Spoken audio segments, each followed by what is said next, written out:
Ja, wir sitzen hier in Köln im Hauptquartier der Phonogramm. Links neben mir sitzt Kerry King, rechts neben mir Tom Araya von Slayer. Und die Leute sind hier, um ihr neues Doppel-Live-Album zu promoten. Yeah, Tom, I just introduced you to the audience. I don't- So, and I told them that you are here to promote the new album. Can you give me a few details about the Double Live record? It's a live record, and it's got. It was recorded. It's an entire show that was recorded in Lakeland, Florida. Also has a show in San Bernardino, and a show that was done in the Wembley show that we did for the Clash here. It's got. It was mixed in 3 days. It's called a Decade of Aggression, and it should be out already.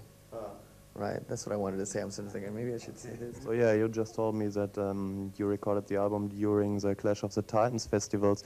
If you compare the American shows to the European shows, Kerry, what do you think is the main difference, or is there one? That's always a tough question because the European crowds are just more uniform in their responses in regards to, ending a song. In Europe, they applaud and they're done. They wait and see what Tom has to say, what's going to go on. To whereas in the States, they just go nuts from the end of the song to the beginning of the next song. Another big difference of the tour was in America, we played a lot of outdoor venues. To where here, we didn't do any, I don't think. But it's still important for you to play in Europe, right? Because I mean, everything started over here, hasn't it? Yeah, I think it all basically started here. I mean, without the popularity that we've achieved here, I think it's helped us grow back in America. But like you said, it's it can put a big hole in your pocket. And your best. When you try to work a tour out, you want to make sure that you don't lose a lot of money. You're always going to lose money because of the travel expense to get, because you bring your crew. You bring everybody that's involved with you. You bring everybody with you. You pick up a sound company, a lighting company. Then you have a trucking company. There's a lot of expenses. And then you have, another thing is the exchange in money values. So you lose it there too. But of course Europe's important. Otherwise we wouldn't be here. Yeah, and Germany. And Germany is quite a big market for you in a way. Huh? In fact, Germany is the biggest one that we have here. Yeah. Would you agree if I say that Slayer is a band that tries to provoke people in a way? That's the most important thing for you? We don't try to provoke. We just basically go out and play. And it's the music that drives them crazy. We don't provoke. I try not to incite anything because, I don't want anyone to get hurt. And as far as provoking, we have a tendency to provoke a lot of these moral people to put us down, to say that we're this, to say that we're that we do this and that we do that. And all we do is play.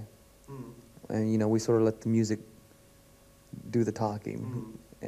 But in a way, the lyrics are also a part of your image, aren't they? I mean, and you also created your own image when you've worn during the last tour the Sex Murder Art T-shirt. Well, to me, that's what Slayer is about, art. And whether it's sex or whether it's murder, it's art. And it doesn't matter what the subject matter is. To me, when given the chance to create, and that's what we do. We're a creative band. We don't sit there and we don't have these set ideas. We just sort of Kerry and Jeff make up the music. They sit there and they play them, and and we sort of work to make the song work. You know what I mean? We create the song, and then we throw in the words. Kerry will have a set idea that'll go with the song, but if not, I sort of feel for the song to see what would fit well with the song, what kind of words work well with the song. And then, and try to put that image into the song because that's the way the song feels. So we kind of,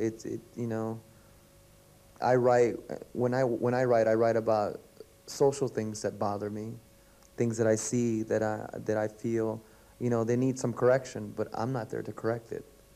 All I'm here is to tell you what I see, you know. And yeah, we created an image, and it's an image that hasn't left us, and you know, it's an image that I don't want to see go, because it's a big part of Slayer, which is a dark and black image. It's a very negative image, but it doesn't mean that nothing positive can stem from it. You know, and people sit there and say, well, you know, God, you guys write so negative. Can you do something positive? Shit, I made you think about the positive. I did my job. I did what I wanted to do, and that was to, you know, to spark that little plus sign in your head. Nothing negative, you know what I mean? And I think it's worked. I think it's gotten the response that I want. Do you think that this is one of your qualities, that Thomas is writing about real themes and you are writing about horror stories, maybe? I think it's good because it's two completely different perspectives. It would be kind of boring for everyone to write the same thing in the same idea in the same, you know, little scene. I write my scenes from a completely made-up perspective. Everything's fantasy, everything's fiction, well, 90% of it. You know, once in a while I'll write something about something that exists, to where Tom, 90% of his lyrics are things he's read, experienced, or seen on TV, you know, about things going on in the world. Therefore, you've got, I can't think of any other perspectives. You've got make-believe and you've got reality, and we cover them all now quite well.